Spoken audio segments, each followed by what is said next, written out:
Bom, agora está oficialmente gravando. Bom dia a todos.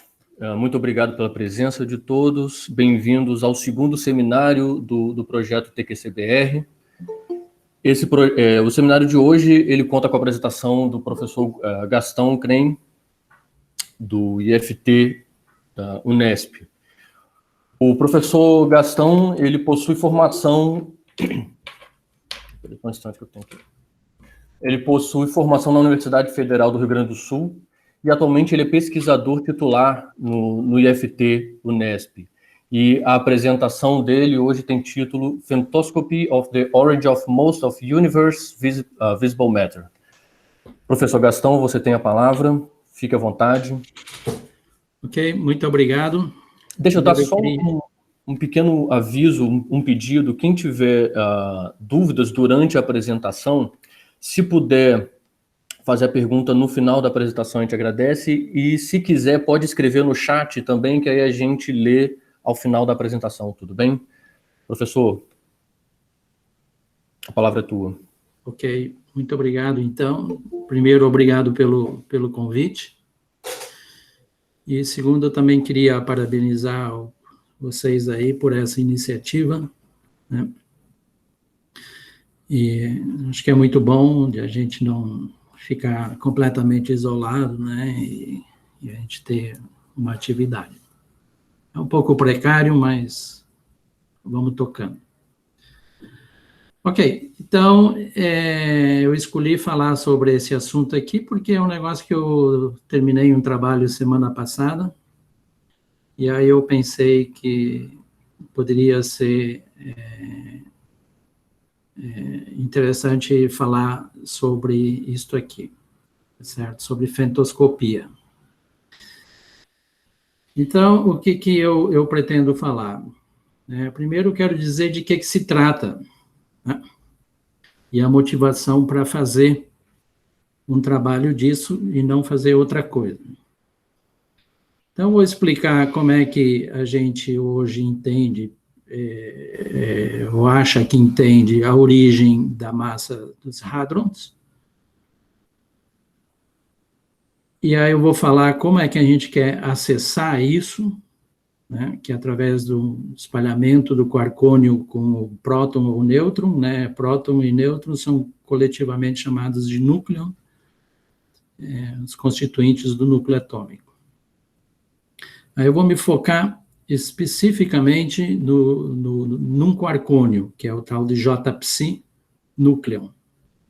Então, o sistema que vai ser usado para explorar essa questão da origem da massa do hadron, né, em particular do núcleo, né, é o J-psi, e eu tenho em mente experimentos no LHC. Então, eu vou fazer uma pequena revisão. Eu tenho certeza que muitos de vocês ouviram essa palavra pela primeira vez agora, né, sobre os fundamentos desta técnica. E aí sim eu vou focar na femtoscopia do sistema J-psi núcleo, mostrar umas predições, e aí tirar umas conclusões, tá certo? Esse é um trabalho que eu estou fazendo com um estudante meu, que atualmente é professor no Instituto Federal de Ensino, Ciência e Tecnologia de Sergipe. Então, tem um título, a palestra tem um título um tanto espalhafatoso, mas, na realidade, não é nada muito ambicioso, tá certo? Porque não é muito ambicioso, porque a gente quer entender só 5% da massa do universo, né, visível, certo? 5% da massa total do universo, né? Então, essa aqui é a figurinha que eu acho que todos vocês conhecem, né?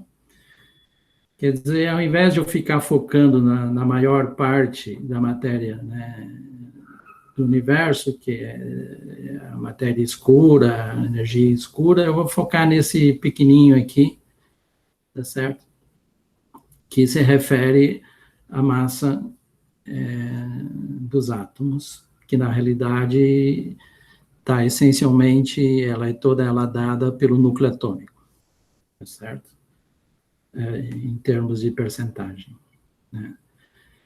Então, para decepcionar muitos de vocês mais ainda, a gente está muito menos ambicioso que isso, certo? Na realidade, a gente só está interessado em entender a massa do próton e do nêutron, tá certo? Então, o que isso tem a ver com o título da palestra, né? Que o que a gente enxerga, né, o que está no núcleo atômico, certo? O resto, elétrons, fótons, elétrons, neutrinos, isso aí é uma fração pequena da matéria visível total que está nos bárions, que por sua vez são prótons e nêutrons, tá certo? Na realidade, o que é realmente estável aqui é o próton, certo? Não tem nêutron aí sozinho por aí, a não ser, né, em estrelas de nêutron, né?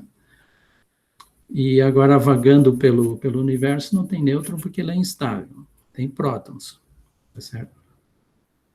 Então, isso está no interior dos núcleos atômicos, né? O nêutron, ele decai livremente, mas não decai dentro do próton, dentro do núcleo. Então, a perguntinha cretina que eu sempre faço para os estudantes, né, por que ele não decai dentro do núcleo e ele decai quando ele está fora do núcleo, certo? Eu deixo para vocês receberem. Então, qual é a origem da massa do próton, ou do núcleo em geral, certo? Da massa do próton ou do nêutron, né? Os computadores deram uma resposta para essa pergunta, tá certo? O que os computadores dizem? Esse aqui é um Blue Gene, não sei se vocês conseguem ler aqui, é um Blue Gene. Isso aí é da ordem dos 200 milhões de dólares, para você ter uma máquina dessas aí. O que esses computadores dizem? Eles dizem que a massa do próton vem dos quarks e dos gluons, tá certo? Então, o que são quarks e gluons? São os graus de liberdade que aparecem na lagrangiana da cromodinâmica quântica, tá certo? Então, essa aqui é a parte do modelo padrão que descreve as interações fortes, certo? Então, para não dizer que eu não escrevi a lagrangiana da QCD nesta palestra, tá certo? Eu botei ela aqui, tá certo? E escrevi ela de uma maneira para o assunto que vier agora, é importante quebrar aqui. Então, essa aqui é a parte dos gluons, tá certo? Esta parte aqui é a parte dos quarks leves, e essa aqui é a parte dos quarks pesados. Essa separação entre leve e pesado, ela não é muito bem definida, tá certo? Com certeza, o quark U e o D, esses são leves. Então, o quark estranho, ele não está junto com esses pesados aqui, com certeza. Tá certo? Muita gente até gostaria de colocar esse quark aqui, o quark charme, junto aqui nos leves. Outros querem pegar esse estranho aqui e botar ele aqui, tá certo? Então, essa é uma separação um pouco arbitrária, tá certo? Então, quando a gente fala em leves e pesados, a gente está se referindo a isto aqui, que os quarks U, D e o estranho, eles têm uma massa da ordem de MV, tá certo? Se vocês abrirem o Particle Data Group, está escrito lá que a massa do U é 2,5, a massa do D é da ordem de 5, 7 MV, o estranho é da ordem de 100 MV. O quark charme e o quark Bortle, eles têm da ordem de GeV, tá certo? O charme é da ordem de 800, 1 GeV, MB, a massa do bottom é da ordem de 1 GeV, e o top, por sua vez, é 173 GeV. Então, todos estes aqui, M, U, D, S, C e B, formam estados ligados, que são os hadrons, certo? O top não forma estado ligado porque ele decai muito rápido, tá certo? Então, ele não dá tempo de ele se grudar no outro para formar um outro quark, para formar um estado ligado, tá certo? Ele decai muito rápido. Então, ele é produzido e decai imediatamente e não dá tempo de ele ser capturado ou capturar um outro quark. Tá certo? Então, a massa do próton e do nêutron, ele vem desta lagrangiana aqui. E isso os computadores confirmaram. Por que eu digo que eles confirmaram? Porque apareceu na Science. Tá certo? Então, se aparece na Science, deve estar certo. Então, isso aqui é 2008, que é 12 anos atrás, tá certo? É um cálculo de QCD na rede. Vocês tiveram uma aula da Tereza 2 semanas atrás, explicando o que é QCD na rede, tá certo? É a solução numérica das equações da QCD, né? No caso da lattice QCD, né? Da QCD na rede, tá certo? Então, vocês podem ver aqui, esses tracinhos horizontais aqui são os experimentos, tá certo? E aqui são a largura. O que significa a largura? Significa que eles decaem, certo? Eles não são estáveis. Então, todos eles têm uma largura associada. Esses têm larguras muito pequenas, esses outros aqui. Esses aqui eles nem escreveram as larguras, mas eles têm, tá certo? Então, você tem, como em qualquer coisa que a gente faz na física, você tem parâmetros que você tem que ajustar. No caso da QCD, quais são os parâmetros? São as massas dos quarks e a constante de acoplamento, tá certo? Então, aqui está esse espectro aqui, esse é o espectro dos hadrons leves, tá certo? Que, essencialmente, o conteúdo deles de quark, do sabor, são os quarks U, D e S, tá certo? Então, eu tenho que ajustar lá três massas, né? E a constante de acoplamento. Então, você tem que usar algum esses mesos aqui como input, tá certo? E o resto, então, são, digamos, o que sai da conta, certo? Então, isso aqui não tem modelo atrás disso. O que tem é só a lagrangiana da QCD e a técnica de calcular isso, que, por sua vez, não é algo trivial, certo? Então, também tem coisas lá que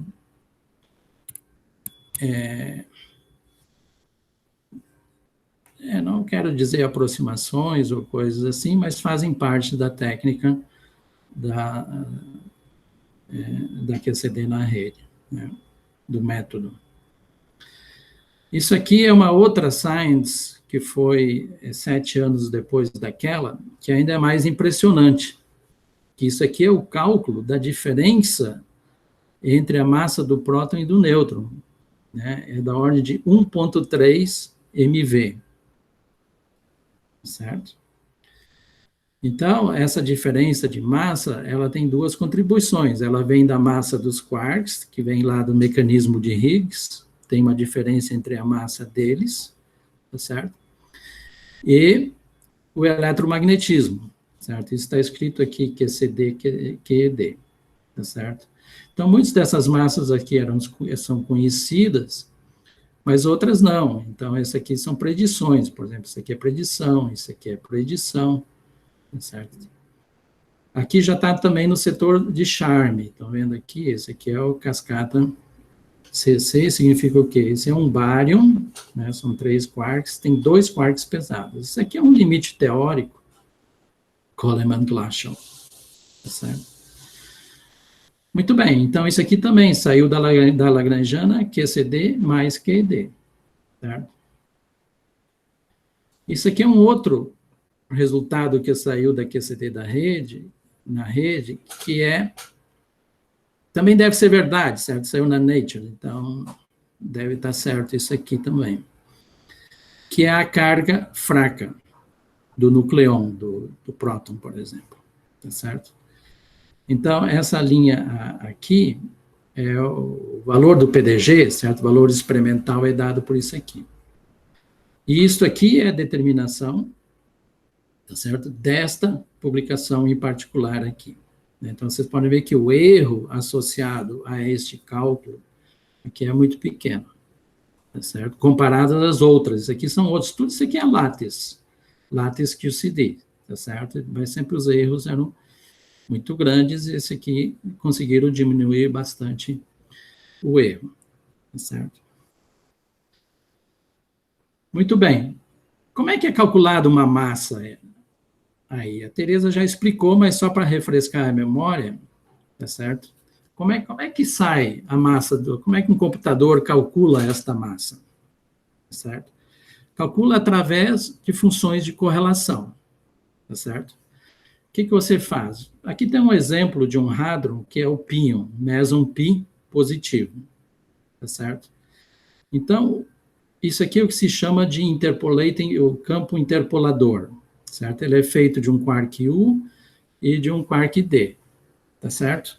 Então, isso aqui é um campo, tá certo? Composto de quarks, tá certo? Que tem os números quânticos do pion. Isso aqui não é único, qualquer combinação de campos, inclusive envolvendo gluons aqui no meio, tá certo? Serve para calcular, para descrever o pion, tá certo? Então, o que é uma função de correlação? Você pega esse campo do pion composto aqui, tá certo? Cria ele, por exemplo, numa posição x mais t, é um número, é um parâmetro, tá? Isso aqui a gente está no espaço euclidiano, certo? Como a Tereza explicou, a QCD na rede é uma técnica no espaço euclidiano, certo? Então, aqui está a lagrangiana da QCD, certo? Então, a função de correlação é dada por uma integral funcional desse tipo aqui, e aqui está o produto dos campos interpolantes aqui. Então, x é um ponto do espaço euclidiano, e aqui é x mais t, onde é que t é um parâmetro, tá certo? Que desloca o x de um certo valor, t maiúsculo aqui. Então, aqui manipulando agora essa integral funcional, o significado desta função de correlação, você pode mostrar que esta função de correlação, quando esse parâmetro é grande, certo? Essa função de correlação, ela decai com e na menos mh sobre vezes t. Então, esse aqui, o inverso, isso aqui é o comprimento o inverso disso aqui é o comprimento de correlação dessa função de correlação, que é precisamente a massa deste campo aqui que você está interessado.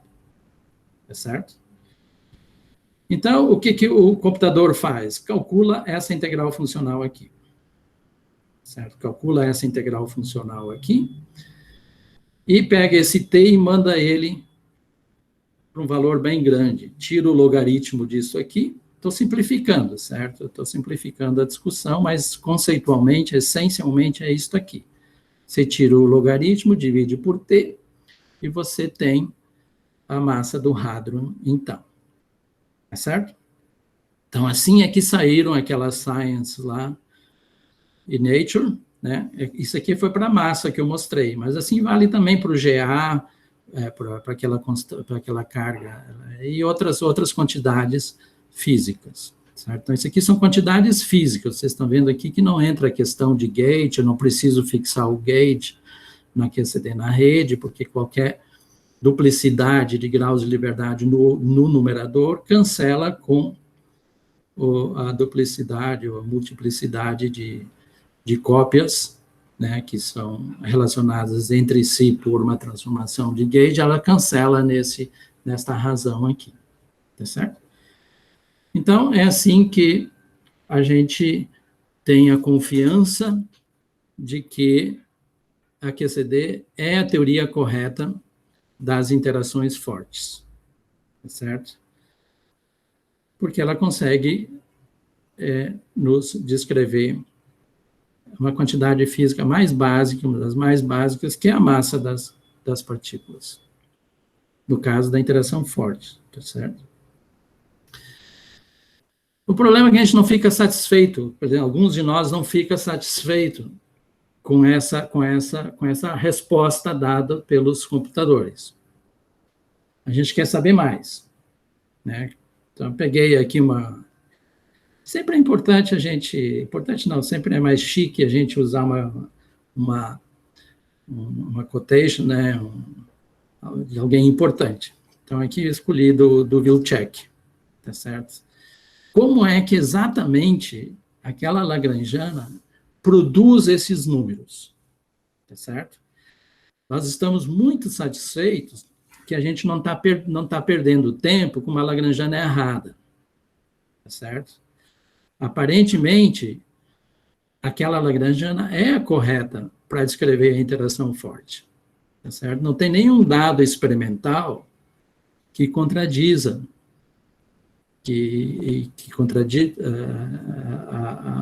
as predições da QCD.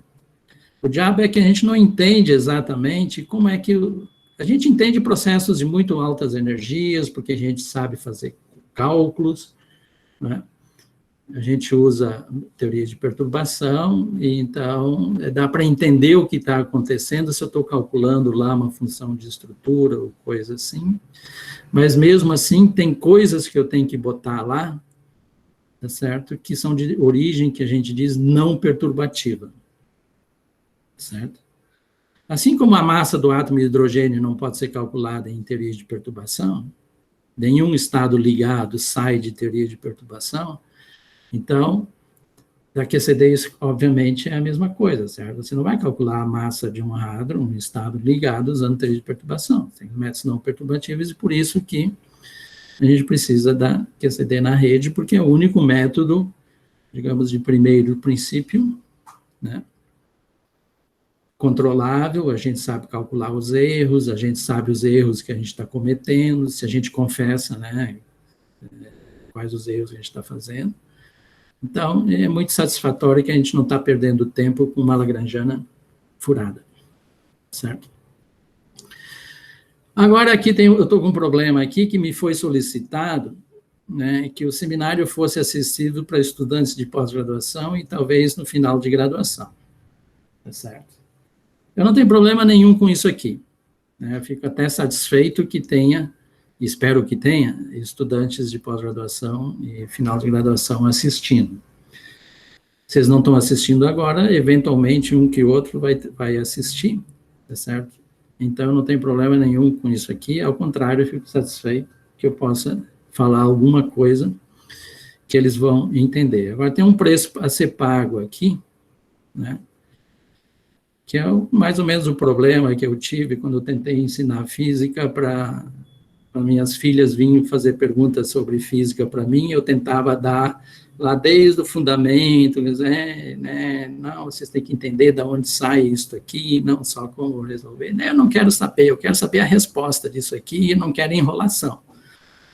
Então, esse é o preço que eu vou ter que pagar aqui, eu vou fazer muita enrolação aqui para poder deixar mais claro o que eu estou falando. Então, eu peço desculpas para o pessoal mais experiente, que já sabe quase tudo disso aqui, ao invés de só apresentar. Como o tempo é finito também, certo? Então, eu tenho um compromisso aqui entre essas duas coisas, tá certo? Muito bem. Então, como é que a gente entende, do seu ponto de vista teórico, né, a origem da massa de um hadron? Então, imagine que eu tenho um estado aqui, né, um vetor de estado, que é para representar um hadron, certo? Que tem um momentum P, de uma energia, né, EP, e um momentum P, certo? Então, se T-mini é o tensor energia-momentum da QCD, certo? Eu posso, muito fácil, provar esta relação aqui, que o valor esperado desse estado hadrônico aqui, isso aqui só tem a ver com a simetria, certo? Invariância de Poincaré, paridade e coisas assim, certo? Eu posso provar isso aqui. Esse E de H aparece aqui por causa da normalização desse estado aqui. Vocês abrindo vendo outra literatura, vocês vão ver isso aqui escrito de maneiras diferentes. Mas isso tem a ver com a normalização do estado hadrônico aqui, tá certo?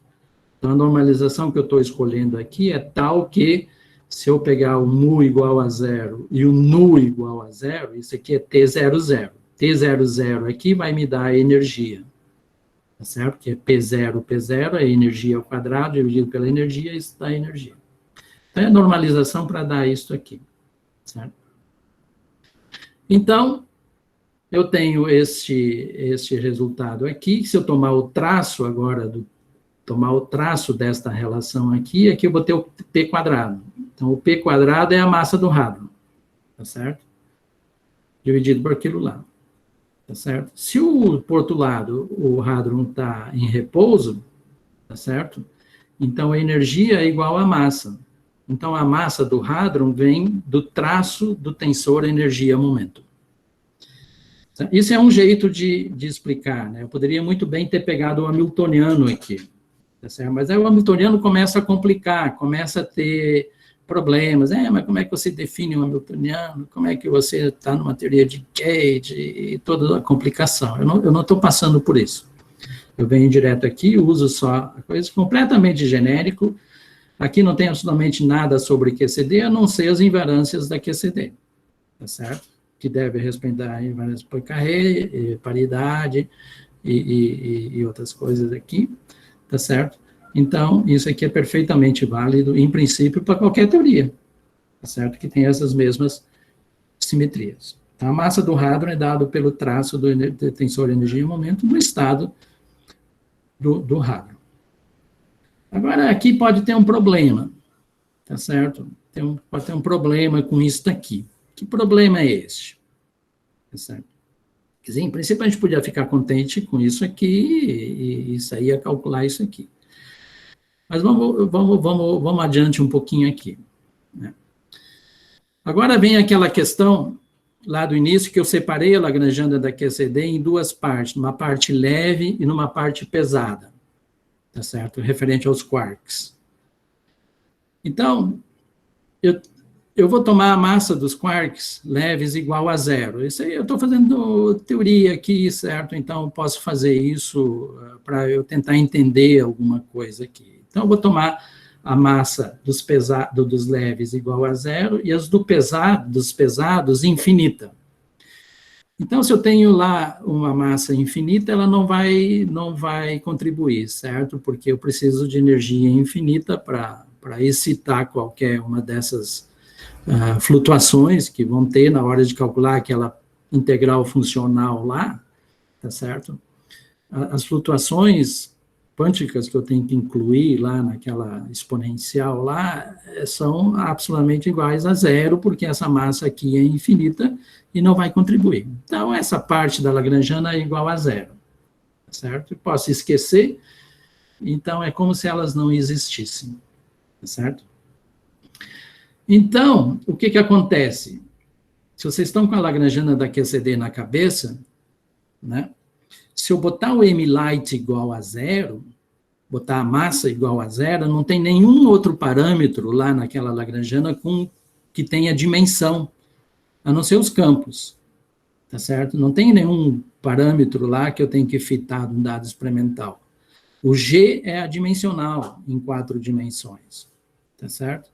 Então, ela é invariante sobre transformações de escala, tá certo? O que é a transformação de escala? É isso aqui, tá certo? Imagina que eu mudo aqui o padrão que eu vou usar para medir as distâncias, por exemplo. Se eu tenho uma quantidade dimensional, que nem são os campos, eles vão se transformar de acordo com esse parâmetro aqui. Essa potência aqui tem a ver com a dimensão que os campos têm, tá certo? Como não tem nenhum parâmetro lá, então a lagrangiana, a lagrangiana não é invariante, porque a lagrangiana tem dimensão, certo? Então, mas a ação não tem. Eu estou trabalhando aqui com unidades H cortado igual a 1 e C igual a 1, tá certo? Então, como não tenho nenhum parâmetro lá, com dimensão de distância, de comprimento ou massa, né, então a ação é invariante. por escala. E aí, qual é o problema com isso? Se eu tenho uma invariância na ação, eu tenho uma lei de conservação. Qual é a corrente que é conservada aqui? É a corrente essa aqui de escala, tá certo? Que é pelo teorema de Noether lá, você pode mostrar que a corrente conservada para aquela invariância lá é dada por isso aqui, que envolve o tensor de energia e momento. O tensor de energia e momento, ele é conservado, tá certo? Então, quando eu atuar com d mu aqui, tá certo? Dá a derivada disto aqui, com relação a esse x, dá um Gemini aqui e dá o traço. Então, a derivada daquilo ali, se a corrente está conservada, diz que o traço é zero. Opa! Mas se o traço é zero, então a massa lá do hadron, nessa teoria fictícia, certo? Nessa teoria fictícia, de que a massa dos quarks pesados é igual a zero, e a dos leves, das massas pesadas é infinita, e da massa leve é igual a zero.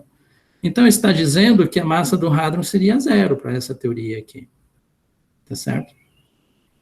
Então, nós estamos com um problema. É claro que se eu botar de volta os quarks lá, tá certo?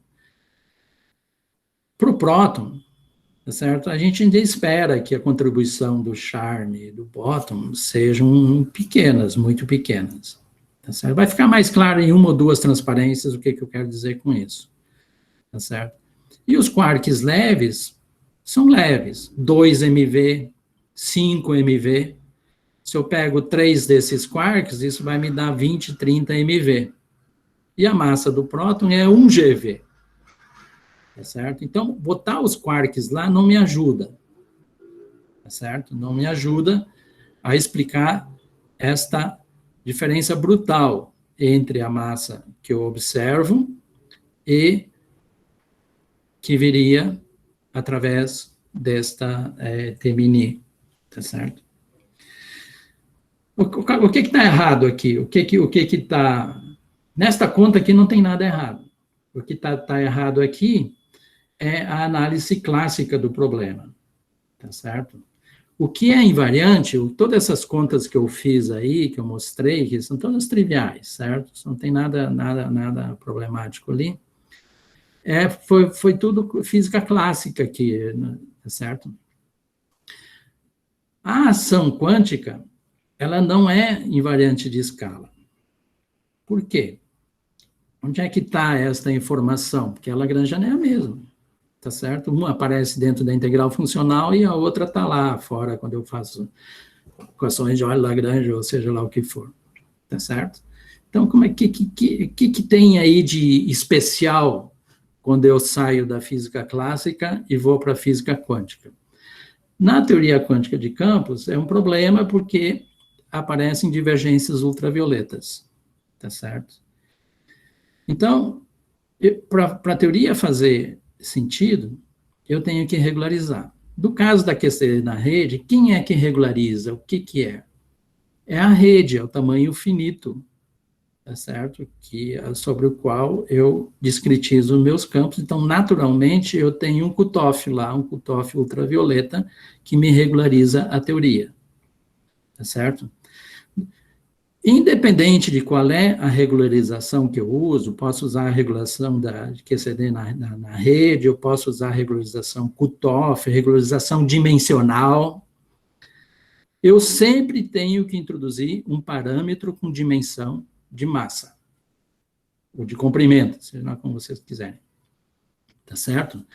Entre outras consequências disso, é que a constante de acoplamento passa a depender desta escala, tá certo? Desta quantidade que eu usei para regularizar. Mesmo depois de eu ter terminado a conta e mandar o cutoff para o infinito, fica uma dependência nesta escala, tá certo? Então, quando eu falo que a massa do quark lá, por exemplo, é 5 MeV, aquela massa do quark se refere a uma certa escala. Quando você abre o PDG e olha as tabelas lá, em particular nesta tabela aqui das massas dos quarks, está dito lá, a massa do quark U numa escala de 2 GeV, quando esse mu aí é 2 GeV, é igual a 2,5, 2,7 MV, tá certo? Então, a teoria quântica precisa de regularização e, com isso, os parâmetros da teoria passam a ser dependentes de uma escala de comprimento, tá certo? Isso não é característica da QCD, isso é característica de qualquer teoria quântica de campos, tá certo? Que quando você for fazer uma conta, vai ter divergências ultravioletas para a maioria das quantidades que você calcula, tá certo? Então, qual é a questão agora? A questão é que aqueles parâmetros lá, que aparecem na ação da QCD, vai ter uma dependência nesse αS. Essa derivação que eu estou fazendo aqui é hand-waving, ela não é muito precisa, tá certo? Dá para fazer mais rigoroso aqui. Eu fiz isso aqui só para vocês enxergarem onde é que está a questão. Antes eu só tinha esse termo aqui, ó.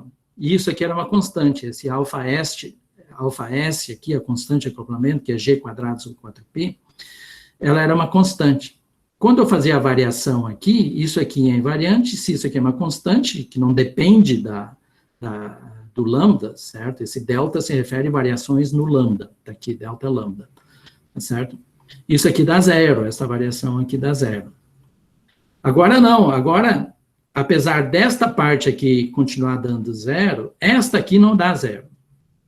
É exatamente a função beta da QCD que entra aqui, certo? A variação da constante de acoplamento com relação ao mu, essencialmente, certo? Porque esse lambda tem a ver com esse mu, porque o mu vai mudar de acordo com o lambda. Então, o que surge aqui é a equação, a função beta da QCD. Então, vocês estão vendo agora que o T-mini é o quê? É esta coisa que aparece aqui nesse colchete aqui. Isso aqui é o T-mini. O T-mini não é mais zero agora. Tá certo? Então, aí que tá certo? Então, lá eu estava enrolando vocês, lá nessa demonstração anterior, lá com a física clássica, eu estava enrolando vocês, porque aquela não é a lagrangiana que a gente bota lá naquela integral funcional para calcular a massa, tá certo? Porque vai ter que entrar lá, é uma lagrangiana regularizada. Na hora que você põe a lagrangiana regularizada, a ação regularizada, aí ela não é mais invariante de escala, tá certo? Então, não tem problema nenhum. Mas, por outro lado, isso aqui é muito interessante, tá certo? Que a massa do hadron, tá certo? Ela vem da onde? Tá certo? Ela vem desse operador que envolve só operadores de gluons. Só tem a ver com os gluons, tá certo? Então, no limite em que a massa dos light é zero e o M é heavy, tá certo? Então, esse resultado aqui que eu derivei é naquele limite lá da massa dos quarks leves igual a zero e massa dos quarks pesados infinito, tá certo? Então, é dado por esse resultado aqui, e a massa do hadron, então, é dado por isso aqui. Olhando para esta equação aqui, a gente ia dizer o quê? A massa do hadron, ela vem dos gluons, ela não vem dos quarks. Eu posso botar os quarks no lixo. Eles não vão me trazer a massa. Tá certo? Quem vai trazer são os gluons. É claro que tem quarks aqui dentro. Os quarks se mexem dentro, se movem dentro do hadron. Tem energia cinética associada aos quarks. Certo? Então, eles vão contribuir também. Só que está dentro desse elemento de matriz aqui. Tá certo? Então, a massa vem desse elemento de matriz aqui. Então, não deixa de ser interessante que a anomalia... Isso é a anomalia do traço. Por que isso é uma anomalia? Porque a física clássica... A ação clássica é invariante e a quântica não é. Então, eu tenho uma simetria ao nível clássico e eu não tenho a simetria ao nível quântico. Isso se chama de uma anomalia. Essa anomalia aqui é a anomalia do traço, da QCD. Tá certo? Que é quebrada devido à física quântica. Essas anomalias, obviamente, como vocês sabem, aparecem em outros contextos, certo? Gravitação e outros contextos. E aqui, essa não é a única anomalia da QCD, tem outras anomalias também, certo? Mas essa aqui é a que vem associada à origem. Então, teoricamente, bom, deixa eu completar essa discussão aqui. Quando a massa do U e do D não é zero, e do S não é zero, e a massa do heavy é finita, eu posso ainda integrar certo? Integrate out, né? Integrar a massa, os quarks pesados, tá certo? Então, tem o cancelamento do termo de massa do pesado aqui, com o que entra na função beta aqui, e o que sobra é só essa parte light aqui. Botando números para o caso do nêutron, do núcleo, quando eu falo núcleo, pensem no próton, tá certo? Esse número aqui é 880 MeV, e o que vem dos quarks é 60. Onde é que eu tenho esse número aqui? Esse número eu tenho no dado experimental, tá certo? Esse aqui eu não sei, em princípio, esse aqui eu não sei. Então, essa conta que eu botei aqui, 880, vem porque eu sei este número aqui, mais ou menos, que é da ordem de 60 MeV. Esta parte aqui que vem do mecanismo de Higgs, certo? O mecanismo de Higgs contribui com menos de 10% para a massa do próton, certo? Então, dizer que o Higgs é responsável pela matéria não é 100% correto. Na realidade, ela me dá uma percentagenzinha, certo? Menos de 10% da massa do próton vem do mecanismo de Higgs. O resto vem da dinâmica da QCD, certo? Que vem dos gluons e dos quarks também, que estão aqui dentro do H, tá certo? Essa coisa de ter um elemento de matriz e chegar a dizer assim, tudo vem dos gluons, não é bem assim, certo? Porque o que vale é o elemento de matriz, e dentro aqui tem quarks. Então, eu posso, né, sempre switch, botar quark aqui para dentro, botar gluon aqui para dentro, tanto, o que vale é o elemento de matriz, tá certo? Mas o importante é isso aqui, que o Higgs, na realidade, ele é insignificante, do seu ponto de vista numérico, do seu ponto de vista da física, de entender de onde vem a massa dos hadrons, né? Ela vem da dinâmica da QCD e não do mecanismo de Higgs, tá certo? Então, essa é a primeira coisa, que eu tenho certeza que muitos de vocês já sabem disso, tá certo? Muito bem. Agora, só para complementar aqui, isso aqui é mais para os experts, né? Imagine que eu ainda estou nesse limite aqui, ó, do M-light igual a zero, M-heavy infinito, tá certo? Então, quando o M-light é zero, o MP é zero, que o pion é um bóson de Goldstone, certo? O que eu quero dizer com bóson de Goldstone? Bóson de Goldstone é aquele que eu tenho quando eu tenho uma quebra espontânea de simetria, uma quebra dinâmica de simetria, tá certo? Essa simetria se manifesta através do aparecimento de um bóson de Goldstone. Isso tem a ver, eu estou falando aqui para os estudantes, tem a ver com aquela coisa de simetria se manifesta essencialmente de duas maneiras. Uma no que se chama modo de Wigner, que é degenerescência, que nem no átomo de hidrogênio, a degenerescência do espectro de energia. Aqui também tem degenerescência no espectro de energia, mas é mais sutil, que aparece uma excitação de massa zero. Então, a massa do píon é zero neste mundo aqui. Vocês veem aqui que aqui, nesse caso aqui, neste mundo aqui, o próton não é zero. Envolve esse elemento de matriz aqui. Então, aqui a massa do nucleon, né, a massa do próton, ela é diferente de zero, a gente sabe isso experimentalmente. No caso do píon, teria que ser zero neste mundo aqui.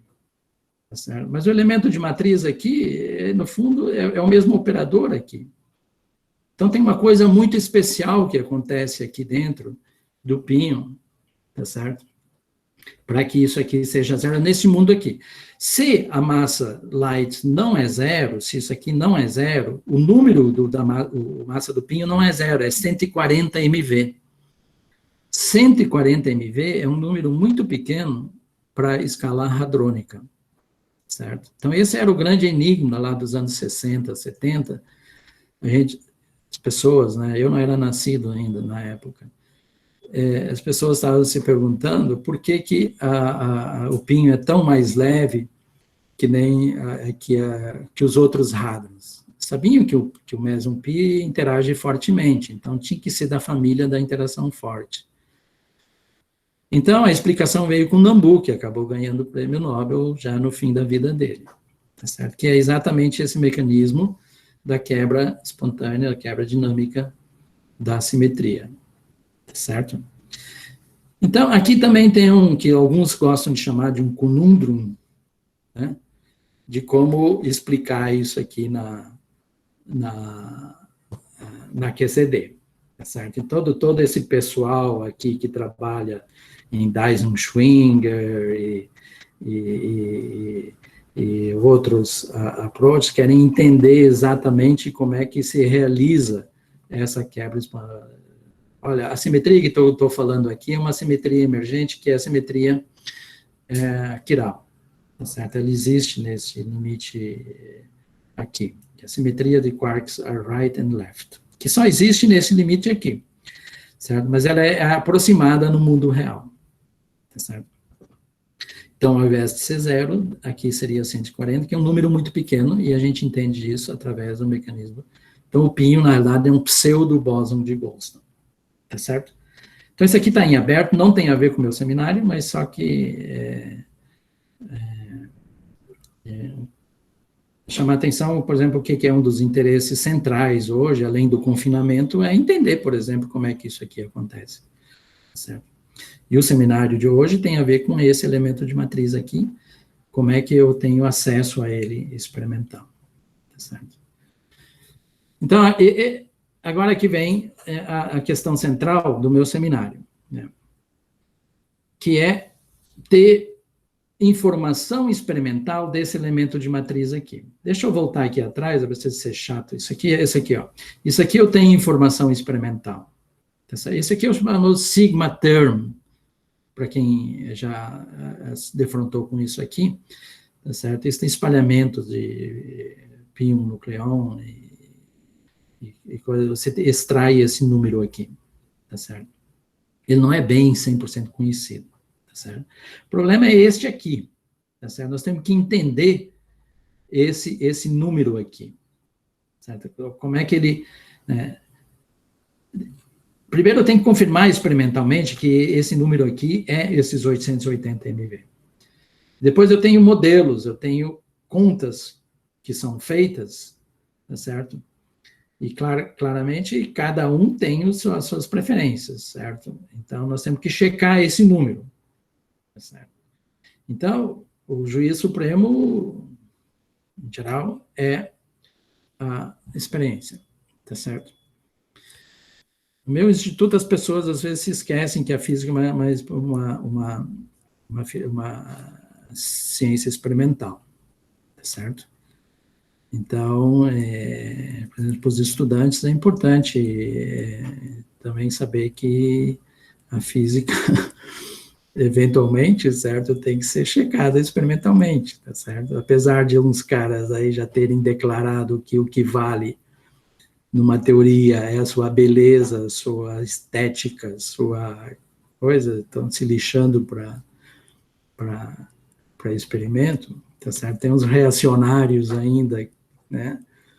Uns dinossauros que ainda acham que não, que a física, na realidade, precisa de experimentos. Então, esse é um caso aqui, tá certo? Que tem acesso a esse elemento de matriz aqui. Nós não vamos ter acesso diretamente a esse elemento de matriz, nós vamos ter parte desse elemento de matriz aqui, mas esta parte é quase que o total deste valor aqui, tá certo? Então, o que é um quarcônio?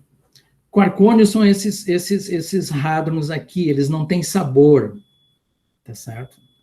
Então, um dos quarcônios mais leves é o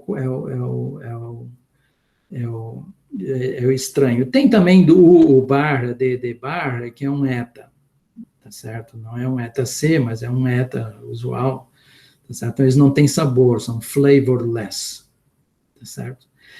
Então, esse aqui é um quarcônio leve, assim como tem outros, né, leves aqui, e esse aqui são os quarcônios pesados. Pesados porque eles têm os quarks pesados, tá certo? Então, o experimento que está se propondo é isto aqui, ó. Então, este aqui é um quarcônio pesado, que seria, por exemplo, um J-psi, um botomônio, um Y, que passa de raspão por um próton, por exemplo. Isso aqui é para representar um próton.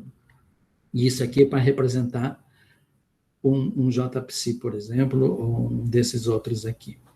Por que pesado? Por que eu estou me restringindo ao pesado? Vocês já vão ver, tá certo? Então, a interação, vocês estão vendo aqui, não sei se vocês estão enxergando na tela de vocês, aqui tem uns pontinhos brancos. Esta interação aqui é do tipo Van der Waals, tá certo? Porque isso aqui é um objeto que não tem cor. Isso aqui é um objeto que não tem cor. Só que os quarks que estão aqui, não tem quarks aqui. Aqui só tem quarks leves, U, D, certo? U e D. Aqui tem quarks pesados. Então, isso aqui não pode se comunicar através de troca de um pion, que nem a força nuclear usual. Tá certo? Isso aqui nem a interação entre dois átomos de hidrogênio. O átomo de hidrogênio é leve, mas eles interagem eletromagneticamente. Como? Não é com a troca de um fóton. Um fóton não pode ser trocado entre dois objetos nêutrons. Tá certo? Você tem que ter no mínimo dois. Isso dá origem ao que se chama da força de Van der Waals. São forças de polarização. Quem são aqui o equivalente aos fótons são os gluons. E é precisamente por causa dos gluons aqui que eles vão acessar a distribuição dos gluons aqui dentro do próton. Tá certo? Se eu usasse uma outra partícula aqui, por exemplo, um meson π, isso não é bom para mim. Por quê? Porque o meson π vai interagir com troca de mesons aqui. Ou se for um outro próton aqui, um outro nêutron, tá certo? Vai poluir isso aqui, tá certo? Com a troca de um pion, por exemplo. Que é o jeito usual que se entende a força entre hadrons, que é a troca de mesons, né? Então, esse aqui é um processo de baixíssima energia, tá certo? Que é um JPC passando de raspão por um próton, e com isso, então, acessar esse elemento de matriz que eu vou mostrar como. Tá certo? Então, essa é a ideia. Isso aqui não é novo, isso aqui não tem nada a ver comigo. Isso aqui tem a ver, já lá nos anos 70, 80, as pessoas já estavam, 70 não, 80, né, já se deram conta que este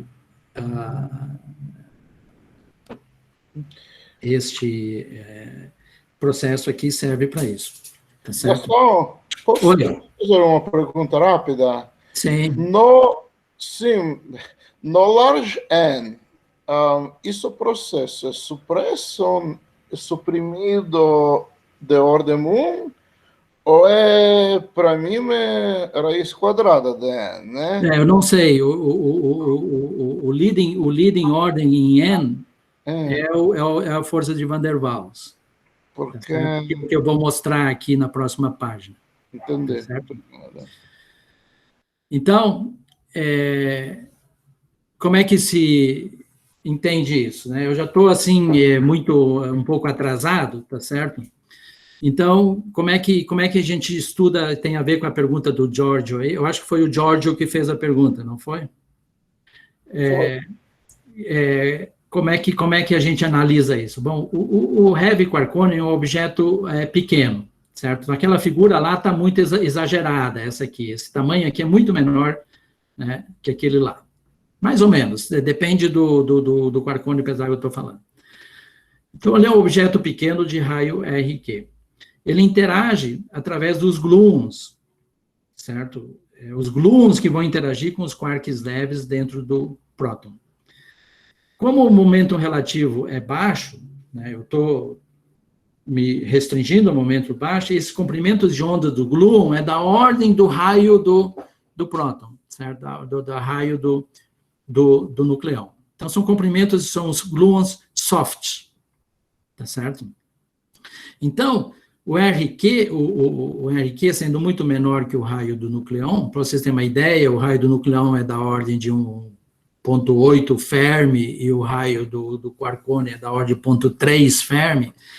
Isso funciona como se eu tivesse um dipolo de cor num campo gluônico soft, de comprimento de onda grande. Eu posso usar a expansão multipolar, que é exatamente a mesma que a gente usa para estudar a interação entre átomos de hidrogênio, por exemplo. Então, usando a expansão de multipolo, na QCD, essa é a amplitude de espalhamento entre um quarcônio e um nucleon. Tá certo? Então, isto aqui tem a ver com o quarcônio, esta primeira parte aqui. Está simbolizada pelo alfa-Q aqui. Esse alfa-Q é o que se chama de polarizabilidade do quarcônio, como se fosse a polarizabilidade do átomo de hidrogênio, tá certo? E isso aqui é o elemento de matriz de quem? Da distribuição dos gluons dentro do próton. Então, esta amplitude de espalhamento contém informação da distribuição dos gluons elétricos, do campo elétrico, do próton. Tá certo? Só tem uma coisa interessante aqui. Vocês estão vendo que entra aqui, nesta aproximação leading ordem de large N, se você quer ver isso aqui sob esse ponto de vista, tá certo? É a amplitude para frente, a forward scattering amplitude que entra aqui, porque o pelinho aqui é exatamente o P, tá certo?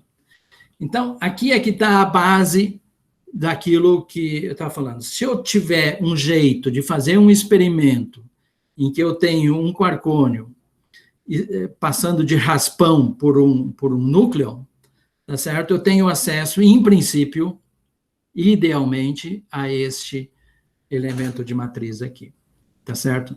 Aqui, isso aqui é uma aproximação, primeiro, dentro da expansão multipolar, em ordem mais baixa, em leading order de N, se você faz isso nessa linguagem. Mas não precisa usar essa linguagem de leading N no número de cores, tá certo?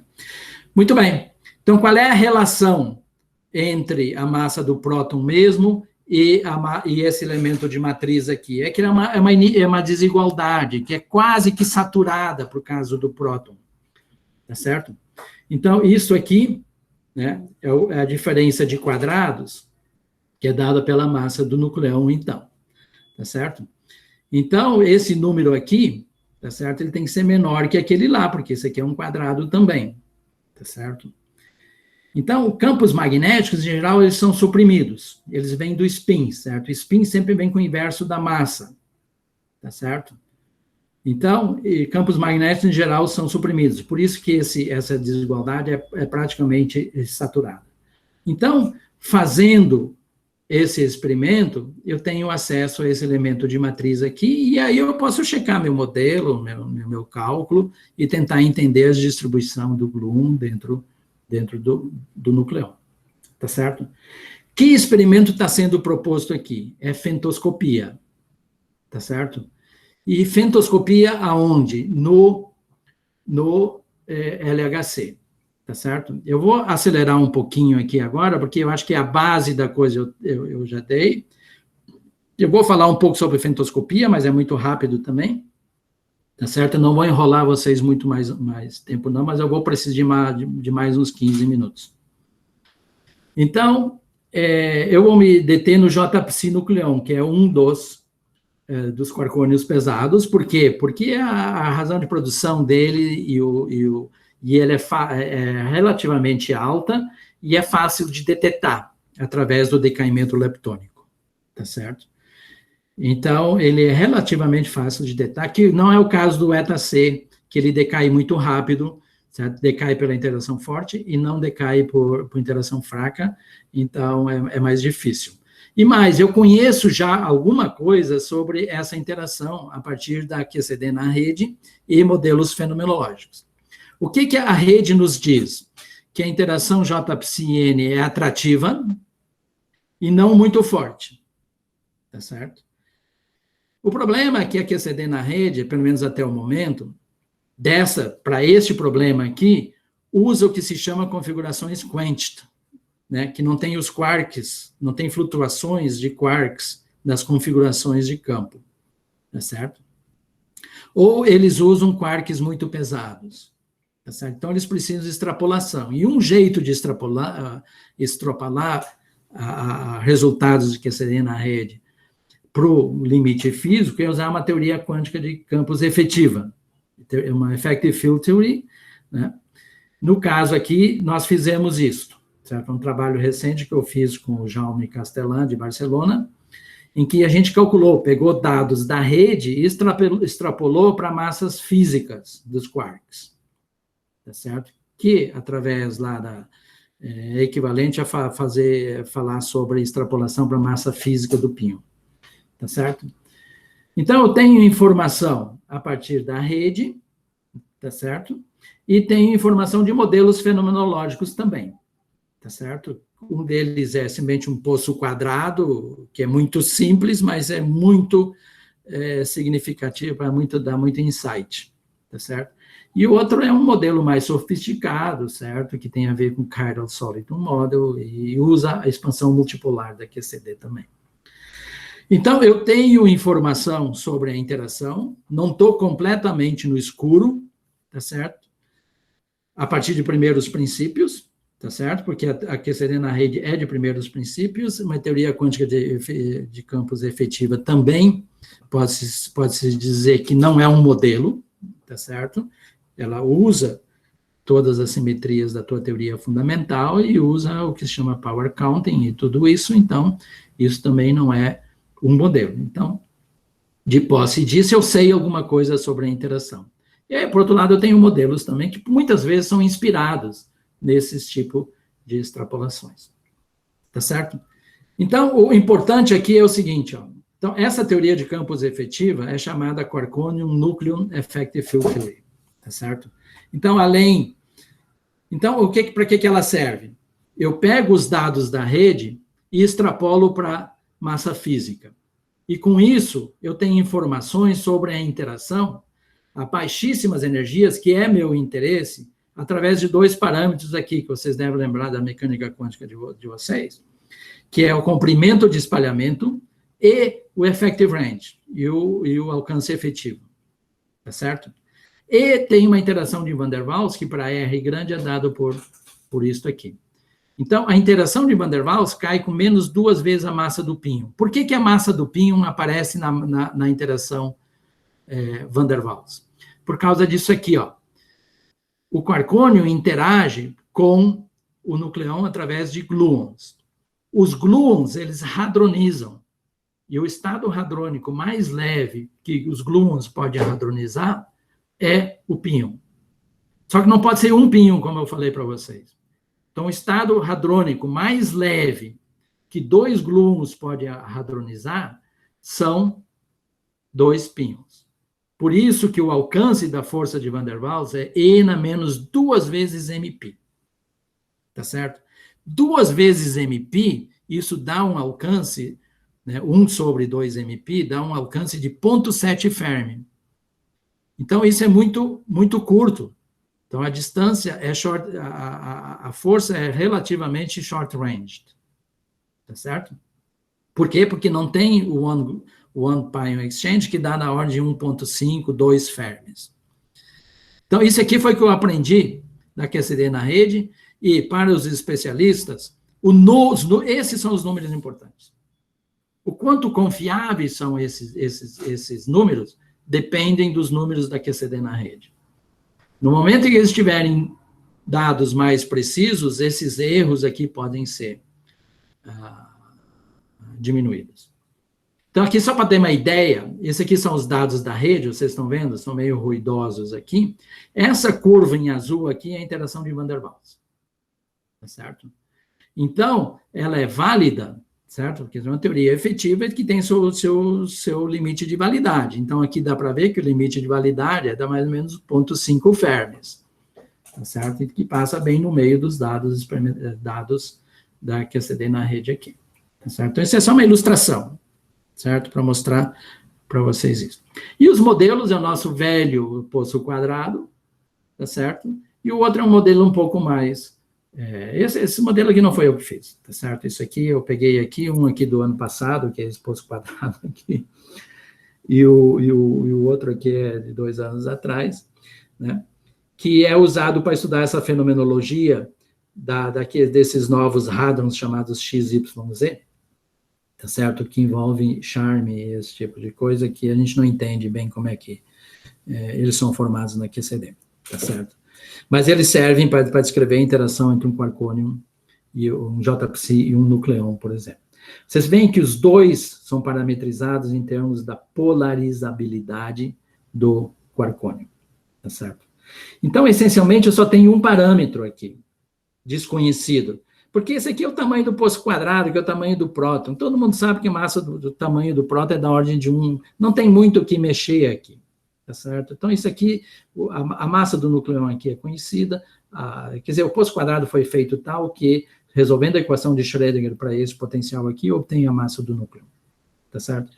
Então, o tamanho é da ordem de um Fermi e pronto. E isso aqui é tirado da onde? Nesse modelo aqui é tirado da multiple expansion da QCD, então vem da polarizabilidade do quarcônio, tá certo? Então, isso aqui já entrou um pouco específico demais, provavelmente, mas eu tenho que dizer da onde é que eu estou fazendo. Então, esses são os números. Gastão, uma perguntinha só, por favor. Oi? É o Ricardo aqui, uma perguntinha. No slide anterior, o que tu, a respeito de parâmetros, no 20, quando tu deu aquela estimativa para a curva de Van der Waals, aquela banda ali, o que foi variado para te construir aquela bandinha azul? Isso é a massa dos quarks, porque a QCD na rede, ela fez as simulações para diferentes valores dos quarks leves. É certo. Então, eles, por uma massa de leve, eu não me lembro qual delas é a mais pesada e mais leve aqui, mas é a incerteza devida a essas massas. Okay. Tá certo? Porque quando eu faço a extrapolação, tá certo? Como é que é feita a extrapolação? Eu tenho a minha teoria de quântica efetiva, que é dado em termos de a massa dos quarks que vão estar lá, que é através da massa dos píons. Então, eu tenho que fitar essa massa lá aonde a QCD fez a conta, tá certo? Então, eu tenho uma incerteza, muitos usam a massa do pinho de 500 MV, outros 300 MV, outros até 700 MV. Então, eu tenho que pegar a minha teoria lá e trazer ela para a massa física, tá certo? E, então, isso depende da massa que eles usaram. Então, esses são os números que saem. Para os especialistas que trabalham nesse, eles só vão estar interessados nesses números aqui. Botando o olho nesses números aqui, eles já sabem se isso que eu estou propondo ou se não estou propondo é uma furada. Tá certo? Então, para vocês, eu só vou mostrar os resultados. Tá? Mas primeiro eu tenho que dizer para vocês o que é fentoscopia. O que é fentoscopia? Obviamente tem a ver com espectroscopia. Tá certo? Só que uma espectroscopia ao nível de fentômetros. Certo? Então, isso aqui é uma coisa altamente surpreendente, um negócio recentíssimo. A técnica em si é muito antiga, que tem a ver com a técnica de HBT, que é medir tamanhos de estrelas. Então, em colisões de íons pesados, então essa aqui está mostrando a colisão de dois íons pesados aqui. Por exemplo, dois átomos, o próton, antipróton. Isso aqui é 13 TeV, eu estou falando do LHC agora. Tá certo? Então, eu estou falando aqui de colisões altíssimas, as mais altas possíveis que eu posso produzir em laboratório. Um próton e um antipróton colidem, produzem uma maçaroca aqui de partículas. Entre elas, por exemplo, um próton e um JPSI. Esse aqui anda a GeVs e esse aqui também GeVs. Então, esse é processo de altíssimas energias, mas o momento relativo entre eles é pequeno, pode chegar a zero, os dois podem andar juntos, velocidade zero, o momento não é zero, mas, certo? Então, isso quer dizer o seguinte, o próton e o JPSI estão a GeV, 100, 200 GeV saindo desta colisão. Mas se um estiver próximo do outro, tá certo? Eu tenho chance de pegar essa interação. E a fentoscopia é esta técnica de pegar interação, tá certo? De partículas que são emitidas do resultado desta colisão. Eu já estou aqui na fase de emissão de rádios, do desacoplamento desse coisa aqui. Notem que eu não dou a mínima do que acontece aqui, se tem plasma de quarks e gluons, se isso aqui tem uma viscosidade, seja lá o que for, que não sei, tá certo? Eu tenho que cuidar para não dizer palavrão, tá certo? Não me interessa, o que me interessa é o seguinte, foi produzido um próton e um JPSI? Foi. Muito bem. Qual é a probabilidade de eles saírem junto desse sistema, um próximo do outro? Tá certo? Então, esta é a técnica. O que é o meso? O que é realmente medido num experimento? É só momentum. É o momentum do próton e o momentum do J-psi. Aí eu faço a razão de duas razões, tá certo? Uma, eu vou colecionar pares. Eu vou contar pares de J-psi e de próton, tá certo? E vou fazer uma razão. Qual é a razão? Eu vou colecionar prótons e J-psi vindo de um mesmo evento. E vou colecionar prótons de eventos diferentes. Então, esse denominador aqui é um tipo de um background, tá certo?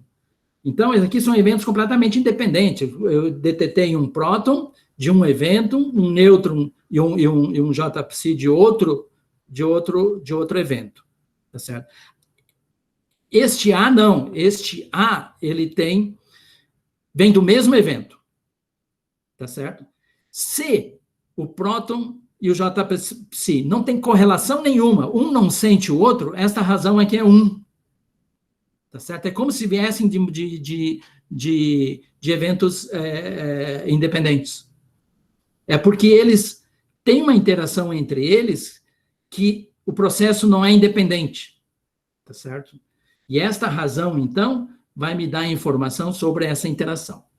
Então, aqui tem uma vantagem, esse experimento aqui, porque as partículas não são carregadas. Se as partículas fossem carregadas, eu teria interação colombiana para me atrapalhar. As partículas não são idênticas, certo? Se não são idênticas, eu não tenho problema da simetria de Bose-Einstein ou de Fermi-Dirac, tá certo? Então, isso é uma coisa limpa, essencialmente, tá certo? É claro que a vida não é simples, sobre os experimentais, tem que corrigir os dados dele por correlações que não são de origem femtoscópica, por exemplo, decaimento de ressonâncias e tudo isso, então, tudo está escondido dentro desse XI aqui. Tá certo? Agora, como é que a gente faz o contato? Isso aqui é experimental, tá certo? Como é que a gente faz a interpretação teórica disso? É através dessa fórmula aqui do Kuning-Pratt, tá certo? Então, ela é feita, tem aproximações aqui, tá certo? Tem simplificações. Aqui que, obviamente, eu não tenho tempo para escrever. Tem que ler meu paper lá para vocês terem as referências para saberem o que está por trás disso aqui. Mas isso aqui é que é usado, não é que é coisa que eu estou usando, eu estou inventando, tá certo? Então, isso aqui tem a ver com o quê? Com essa fonte aqui, tem a ver com a distribuição de probabilidade de eu emitir um J-psi junto com um próton. E isso aqui tem a ver com a interação. Essa é a função de onda relativa. Eu estou falando em baixas energias. Apesar do J-psi estar com 200 GeV e o próton também, o que interessa é o momento relativo. E esse é baixo. Se é baixo, eu posso falar em funções de onda, equação de Schrödinger e tudo isso para descrever isso. O importante aqui é entender que o psi que entra aqui não é a função de onda de espalhamento. É a função de onda que eu preciso desde o início da interação até o fim. Se vocês lembrarem, para os que tiveram um curso de espalhamento, em geral lá a gente está interessado só na função de onda assintótica, que a interação já acabou, tá certo? Aqui não, eu preciso enquanto a interação estiver atuando. Então, para vocês terem uma ideia do poderio disso, isso aqui é uma publicação deste ano agora, que é uma predição que eu e uns colegas meus fizemos em 2011. Nós não estávamos pensando nesse tipo de experimento, nós estávamos pensando em laboratórios que ainda iam ser construídos, tá certo? Para fazer espalhamento de cáon com próton, tá certo? Foi medido com esta técnica aqui. Esses aqui são os pontos experimentais, esses pretinhos aqui, ó. E a banda vermelha é o resultado que a gente obteve no nosso cálculo, lá, 10 anos atrás, tá certo? Então, é impressionante a capacidade dessa técnica de detetar interação de estado final. Essa aqui é um pouco poluída, porque tem interação colombiana, tá certo? Então, a interação colombiana, vocês estão vendo aqui essa faixa azul aqui, ó. Então, o efeito da interação forte é esse desvio da azul para a vermelha, tá certo? Então, a nossa vermelha aqui inclui a interação forte e a de Coulomb, e passa no meio dos dados experimentais, certo? Foi predito isso 10 anos antes de mesmo pensarem em usar femtoscopia para fazer esta coisa aqui. Esse aqui é um paper deste ano também, da colaboração Alice, tá certo? Que pega dados da Lattice QCD, tá certo? E compara com dados experimentais. Então, por exemplo, aqui, a curva cor-de-rosa aqui é um cálculo de QCD na rede. E esse aqui são os dados experimentais. Então, por que eu estou mostrando isso aqui? Para mostrar o poderio dessa técnica aqui. Isso aqui é uma predição que eu fiz aqui com o Johann Handenbauer, agora em maio, certo? Para essa outra interação aqui, lambda C, N. Esta aqui tem interesse para estrelas de nêutrons, saber a interação entre prótons e nêutrons, né? E partículas estranhas, baryons estranhos, que são os hiperons, certo? Porque tem gente que acredita que tem hiperons em estrelas de nêutrons. Muito bem. Esta aqui seria para interação lambda C, que é um hiperon. Eu não tenho mais tempo para entrar em detalhes, só para mostrar para vocês que é um negócio que está se desenvolvendo, tá certo? Muito bem. Então, agora, eu vou apresentar os resultados dessa predição que nós temos para o JPSI Nucleon, tá certo? Quem quiser saber mais detalhes, tem que ler meu paper, tá certo? Então, aqui tem toda a argumentação, como a interação é fraca, atrativa, ela é dominada por ondas S, então eu só preciso da função de onda S, então eu tenho a função de correlação dada por essa expressão aqui. É claro que o problema está aqui, tá certo? Então, tem certos limites aqui que dependem do tamanho desta fonte em que o JPSI e o próton são emitidos, tá certo? Se essa fonte, digamos, se a emissão ocorre fora do alcance da interação, que é essa característica aqui, eu posso usar a função assintótica. Qual é a vantagem disso? Que eu tenho uma fórmula universal para a função de correlação em termos só de 2 parâmetros, daquele o A0 e o R0, que são os parâmetros da Effective Range Expansion, lá da teoria do espalhamento. É uma fórmula universal, tá certo? É claro que nem sempre isso aqui é verdade, tá certo? Que a fonte é muito maior do que o alcance da interação, tá certo? Muito bem. Então, como o meu tempo está se esgotando, eu só quero dizer que, se isso aqui é válido, uma medida do C me dá diretamente a distribuição dos gluons dentro do próton. Tá certo? Então, é essa observação aqui, que o CK dá acesso direto para esse elemento de matriz, se isso aqui está válido. Se isso aqui não é válido, se essa argumentação aqui não é válida, a conexão é mais indireta, porque daí eu tenho que passar por um modelo, eu tenho que passar por um cálculo da função de onda, certo? Eu tenho que calcular essa função de onda aqui e aí comparar com o que eu obtenho. Para obter aquela função de onda, eu preciso disso aqui, então eu botei o input lá. Só que é muito indireto daí. Por outro lado, isso aqui não, isso aqui me dá direto se essa... E quando é que essa fórmula aqui é válida? Depende do R0 muito menor do que o R, tá certo? Então aqui, já estou terminando, agora já estou no fim, faltam umas 2 transparências, desculpa eu ter estourado o tempo brutalmente aqui. Então, vamos lá. Usando então aquele conhecimento que a gente tem da QCD na rede, com os dados extrapolados para o limite físico, eu tenho acesso ao A0, o scattering length, e o effective range, tá certo? Só que os dados da QCD na rede não são precisos o suficiente, tem aquelas incertezas, aquelas bandas lá que me perguntaram, tá certo? Então, as predições lá variavam entre 0,7 e 0,35, por exemplo. Aqui eu botei outros valores, porque tem gente aí predizendo que esse scattering length é muito menor do que a QCD na rede está enxergando, tá certo? Então, para não entrar aqui em muita celeuma, eu fiz aqui essa simulação aqui com esses outros valores aqui. Que o R0 eu fixei porque esse não varia muito dentro daquele cálculo de QCD na rede lá.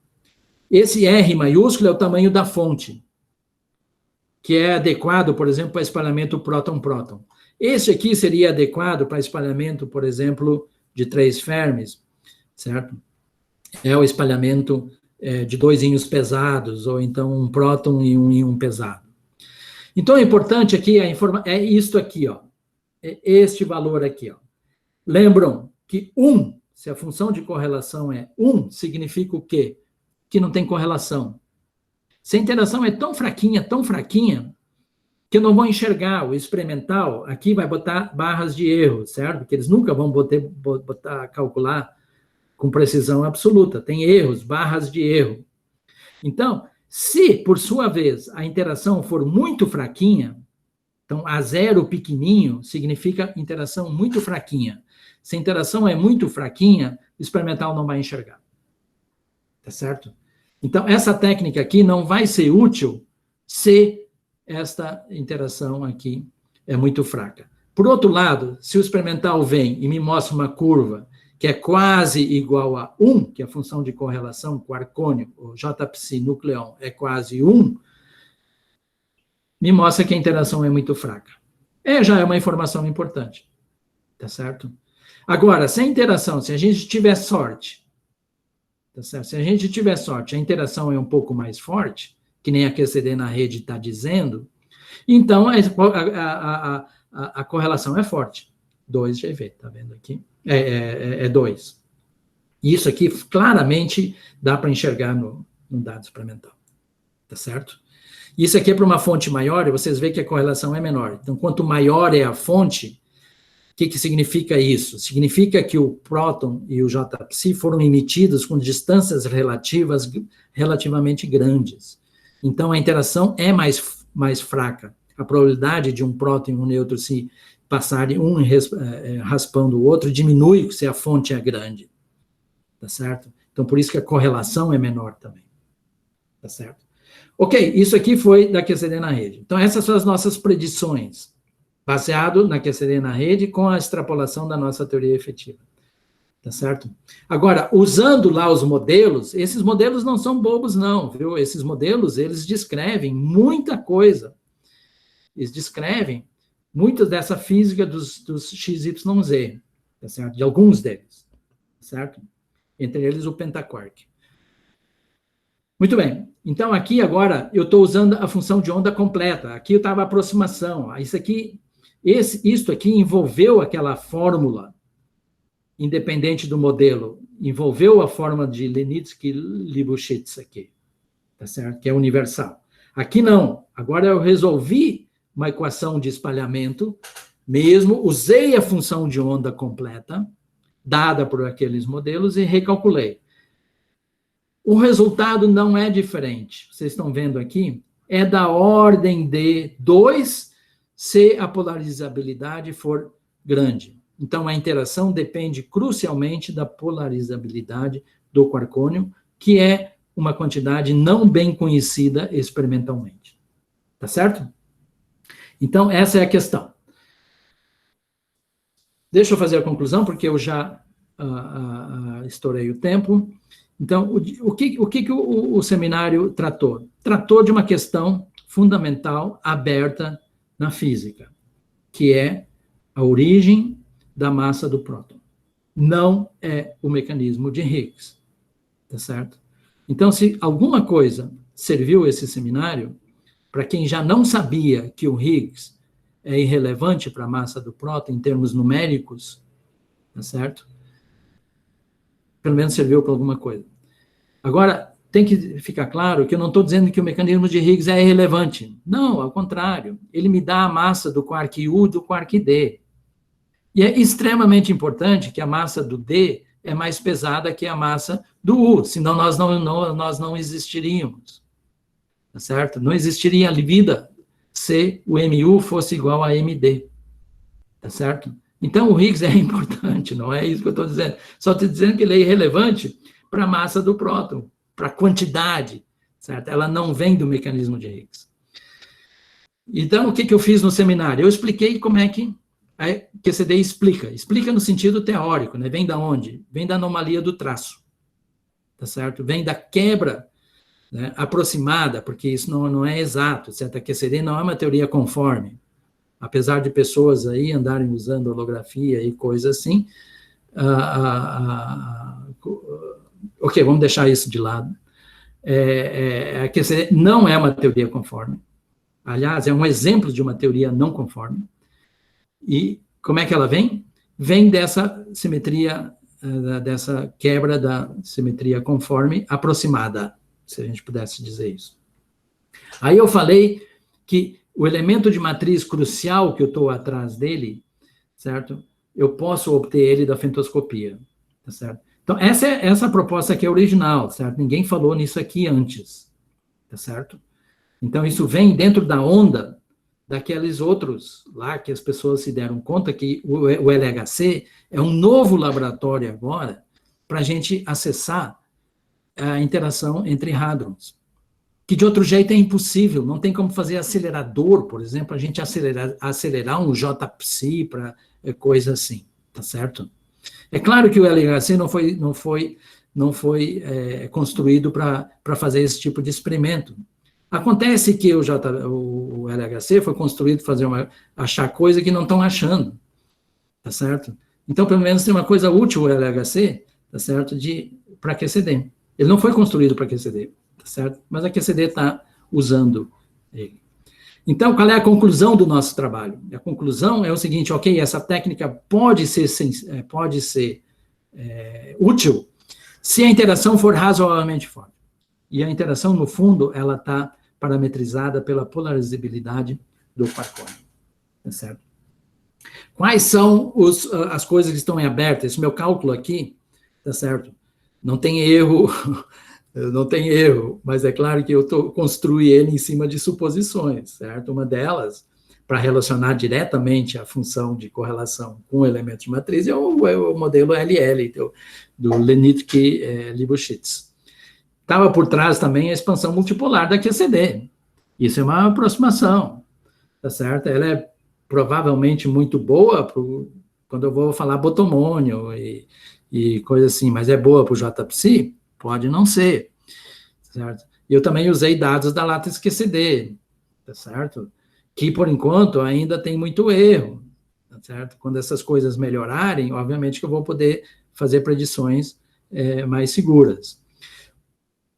Mas o problema mesmo está no experimento, tá certo? Esse tamanho da fonte para o JPSI núcleo, ela não é conhecida, certo?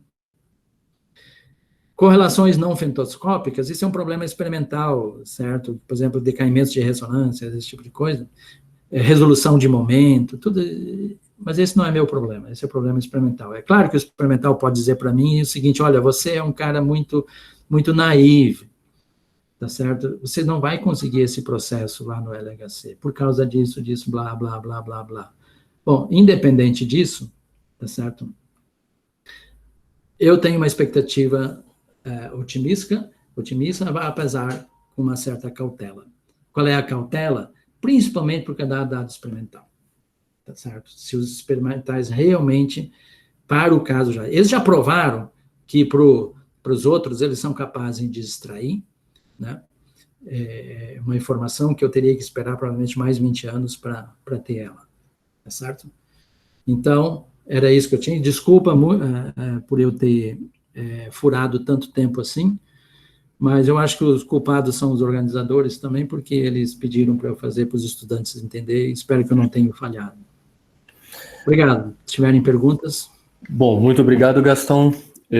Agora eu vou pedir... Bom, em primeiro lugar, quero dizer que não tem limite de horário. Não tem limite de horário? Então deixa eu voltar aqui, eu tinha mais coisas...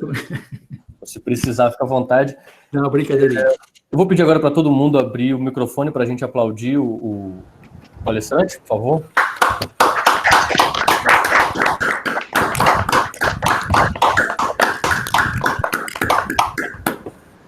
Bom, e agora eu vou abrir para as perguntas. Vocês fiquem à vontade para abrir o microfone para fazer a pergunta de vocês, tudo bem? Uma pergunta, sou Jesuel, que você já conhece. Você está me ouvindo? Sim, estamos te ouvindo. Tá, obrigado. O Jesuel? Isso.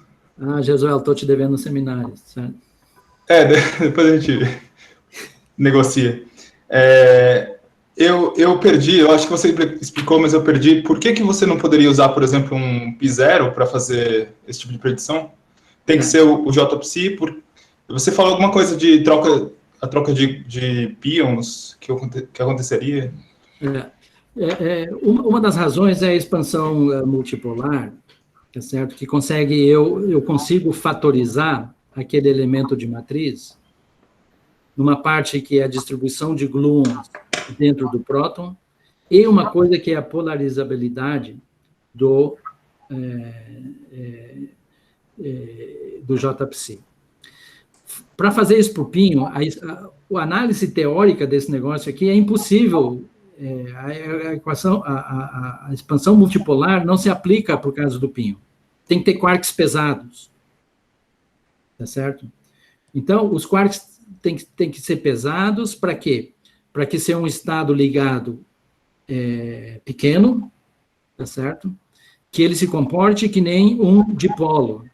E o pinho não, o pinho é um objeto grande. Eu não posso aplicar...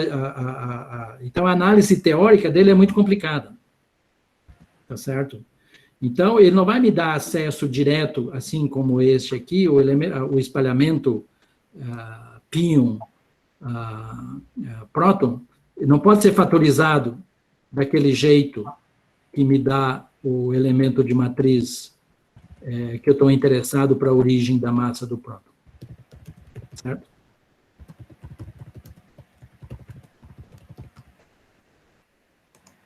Está vendo essa expressão aqui? Amplitude. Vocês estão vendo a minha tela? Sim, estamos vendo. Sim. Tá. Então, isso aqui, isso aqui vem do que se chama Non-Relativistic QCD. E isso é aplicável só para quarks pesados.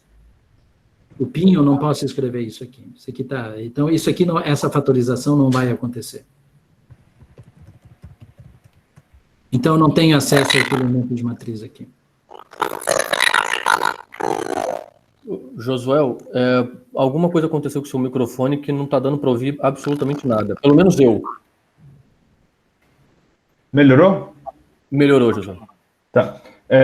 Então, você tinha dito alguma coisa também relativa em analogia com o átomo de hidrogênio? Sim.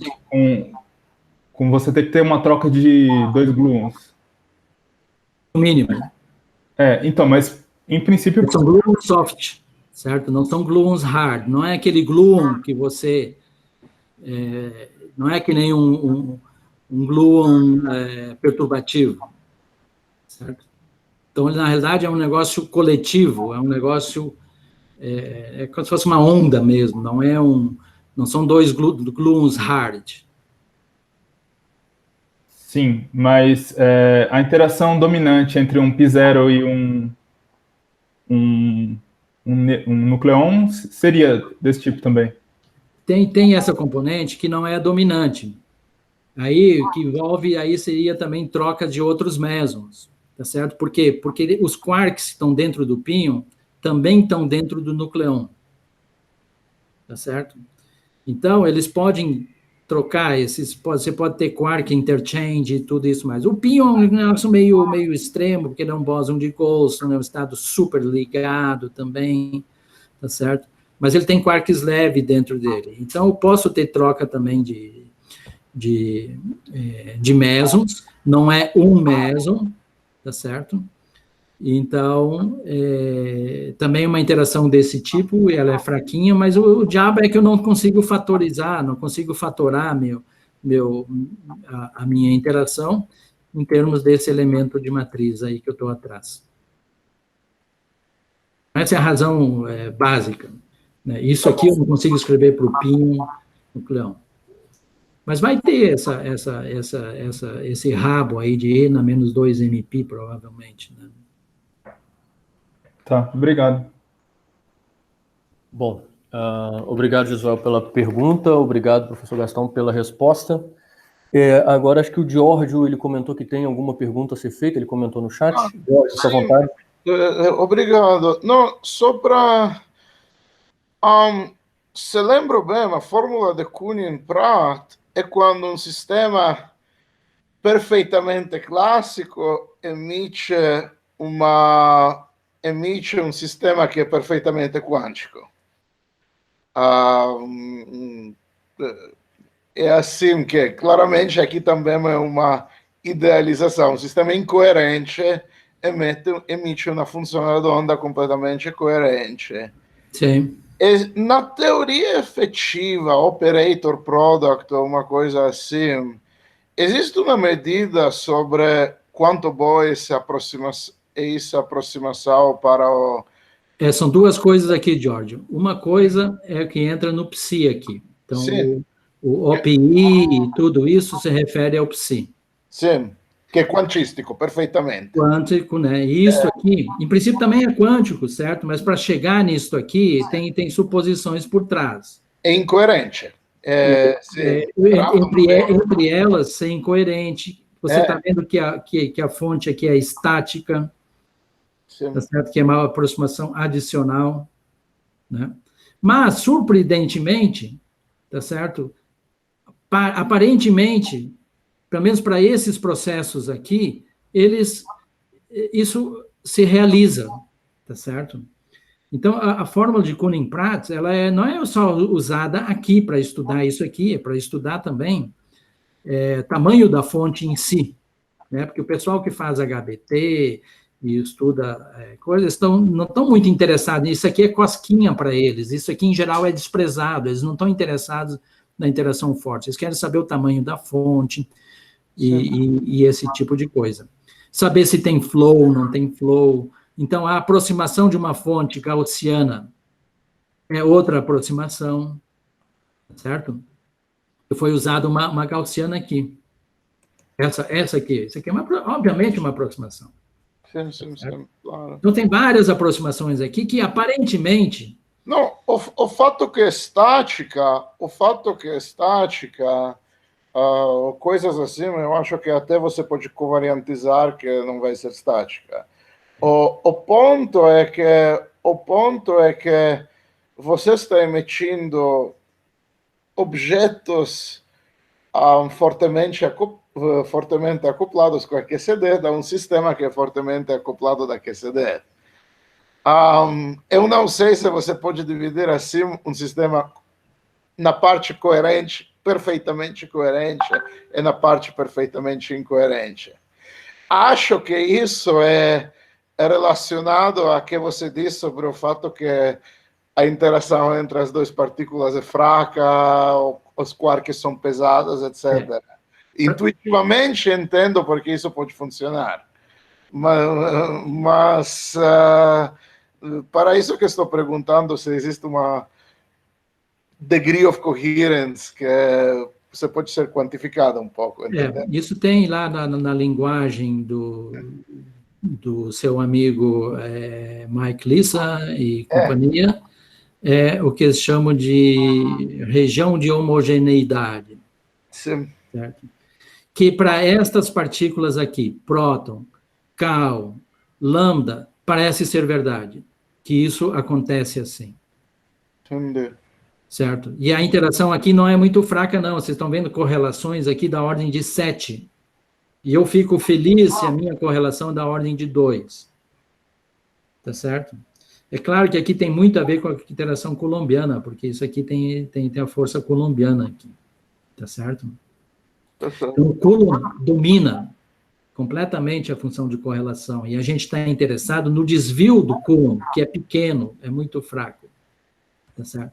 Então, para aqueles sistemas, parece que aquelas suposições usuais se realizam. Para o JPSI próton, eu não sei. Tá certo? Ninguém estudou isso aqui ainda. Entendi. Então, essa seria a primeira coisa. O mais próximo disso aqui foi a colaboração Alice foi para o Meson Phi, que é um outro quarcônio, Meson Phi próton, certo? Que é um trabalho de graduação de um aluno lá de Munique, tá certo? Que eles fizeram, é o mais próximo, que o Phi também é um quarcônio, só que é um quarcônio mais leve, que é mais ou menos como o Gesuel estava pensando. Não é bem o Pion, mas é o Phi. O Phi não é tão pesado. Certo? Entendi. Então, o Phi, tá certo?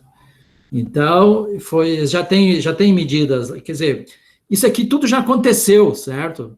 Isso aqui não é um experimento novo que eu estou propondo, não é isso.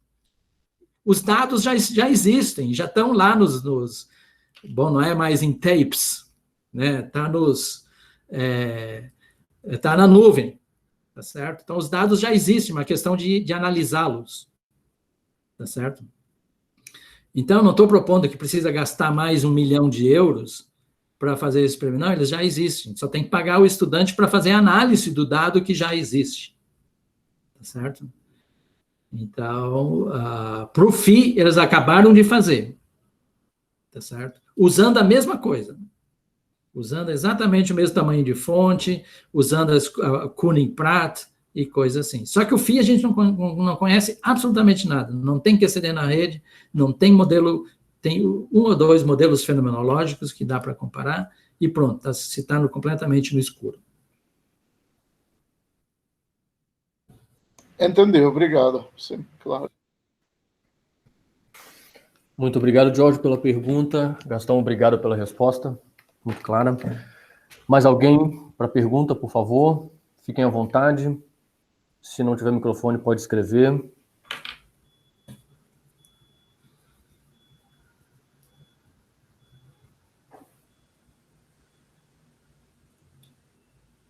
Bom,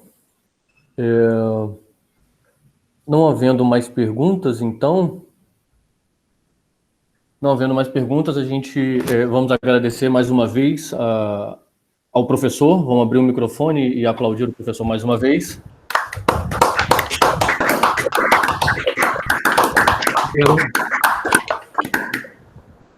Gastão, muito obrigado pela disponibilidade de ter vindo, foi ótimo. Ok. Eu vou interromper a gravação, tudo bem? Tudo bem, pode desligar. Ô, Crispino, estou vendo o Crispino.